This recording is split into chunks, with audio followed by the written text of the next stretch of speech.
I would now like to request the guest of honor of today's function, Mr. C.V. Shashikumar, President, C.V. Associates, to inspire the audience.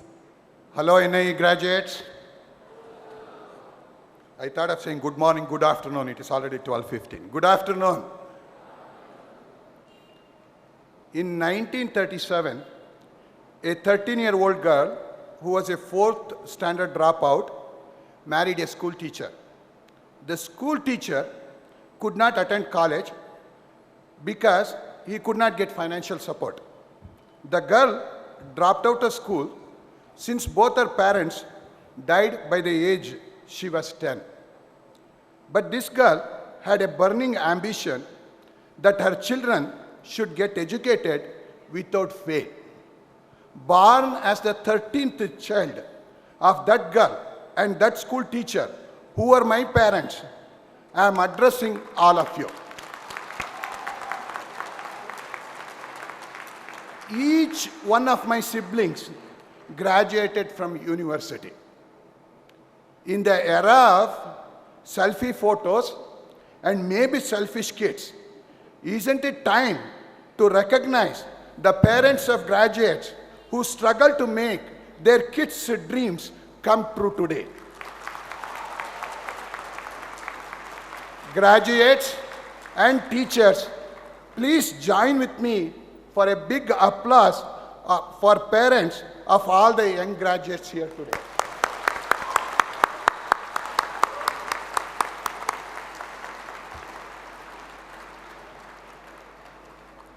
Well, 5 years of my time in NIE was wonderful. There is no way to measure those days.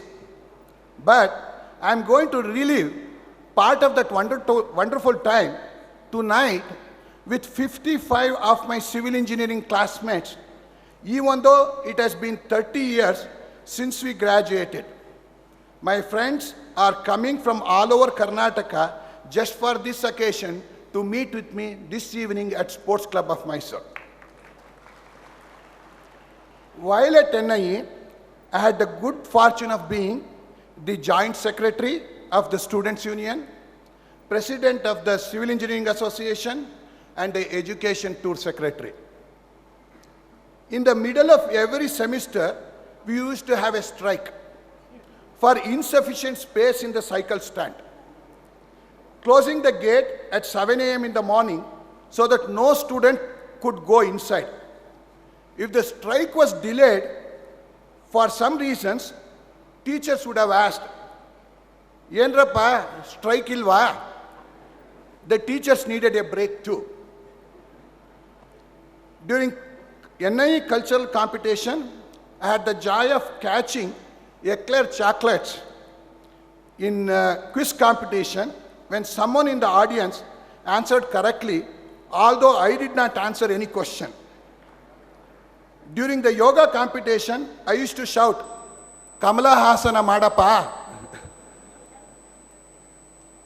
During our survey camp at KRS, Brindavan Gardens, did we use our theodolites to focus on girls instead of the survey measuring staff? Of course.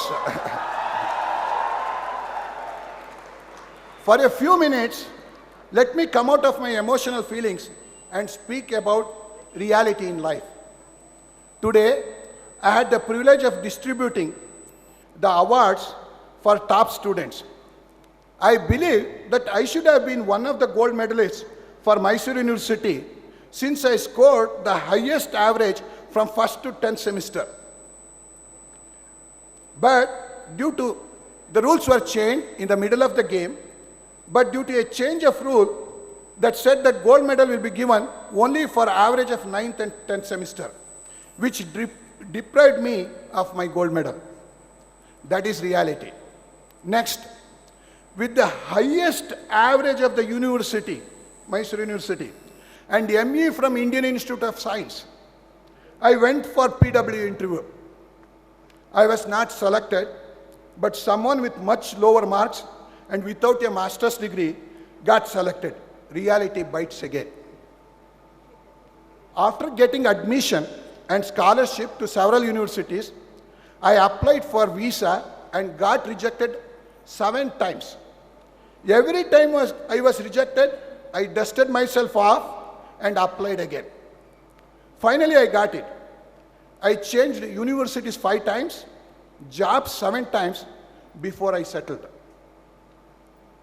I started a consulting company.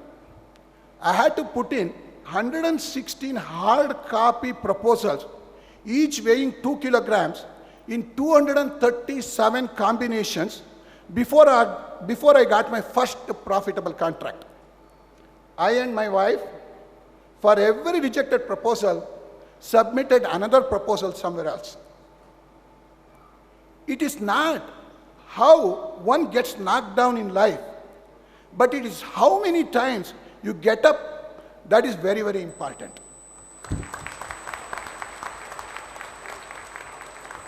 My business can be explained in 3 easy steps: timely work, quality work or high quality work, and value work.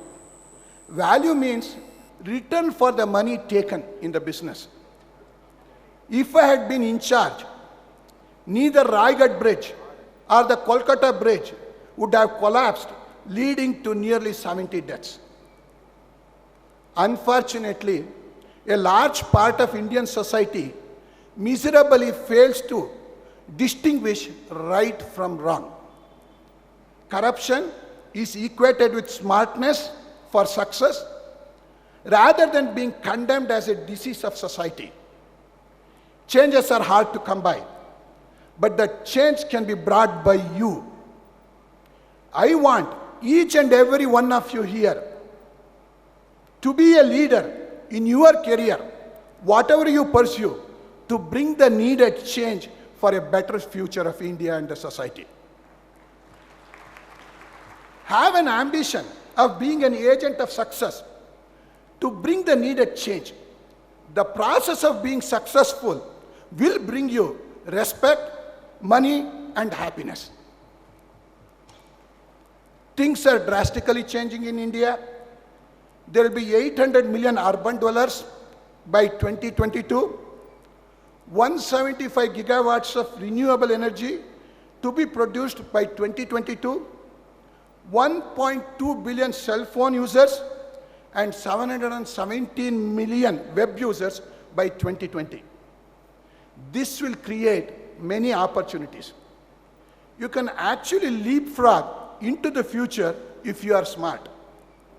I am reminded of a joke at this time. I told this one before in NIE, some of you might have heard. An American and an Indian were boasting about their technological advancement. American says, when archaeologists excavated 500 years old Columbus time cities, they found telecommunication wires. That means that America had wired communications 500 years ago. The Indian responded, when we excavated 5,000-year-old Mohenjo-daro and Harappa cities, they could not find a single wire. That means we had wireless communications 5,000 years ago. It may be an irony that India delayed bringing in certain technologies, but it is to its advantage. 25 years ago, India could not give regular telephone lines through wired connections, but will give 1.2 billion cell phones connections in 4 years. Similarly, without going through the transition of building shopping malls, which are becoming obsolete in the Western world, India is going directly into internet shopping. There are a lot of things that will become obsolete in the near future, such as TV, taxi drivers, postmen, transmission towers, etc. As an example, as of today you can get it, with an inbuilt projector in your cell phone, you can make any room of your home a 100-inch TV screen and data streaming at the rate of 100 gigabits per second. Data streaming is yet to come, but as of today, you can make your cell phone as a 100-inch TV in your room with an inbuilt projector. India has to take advantage of this situation of bypassing obsolete technologies and adapt for higher advancement. New warfare will not be with nuclear bombs or missiles. You know this very well. It will be with predicting and controlling the behavior of each individual and translating the same to mob evaluation and disruption of societies and nations. India, with its information prowess, should be able to win this war. Do you know that a package can be delivered from India to the US in 1.5 hours? Miniature spaceships that can reach the star within our lifetime? Space tourism in which you can see our blue earth? Replacing heart valves without open heart surgery? Generation of electricity in a concrete cubicle of 30 feet by 30 feet by 40 feet for a population of 600,000 people? Detecting underground tunnels, which is happening now, along India and Pakistan border by just flying a plane above, and many more such examples. Let me now come back to the humble origins of my parents who sacrificed so much for me and my siblings. In their memory, I would like to contribute to a room in the new civil engineering department building that is being built. I pledged, when Mr. Bhatni was at my home, I pledged him $10,000, that is in addition to the one. And two Dr. Suresh are asking me for quite some time for ACAR. For the next ACAR competition, I want to give them 2 lakh rupees. As you go out into the wide world, you will make new friends and colleagues. Your job will change many times, but NIE will always be here to welcome you, just like it has since 1946. With these words, with these few words, I am very proud to be standing here, welcoming you to the future of your life in engineering. May success be yours, making yourself, your family, and your alma mater NIE proud. Thank you all. Best of luck.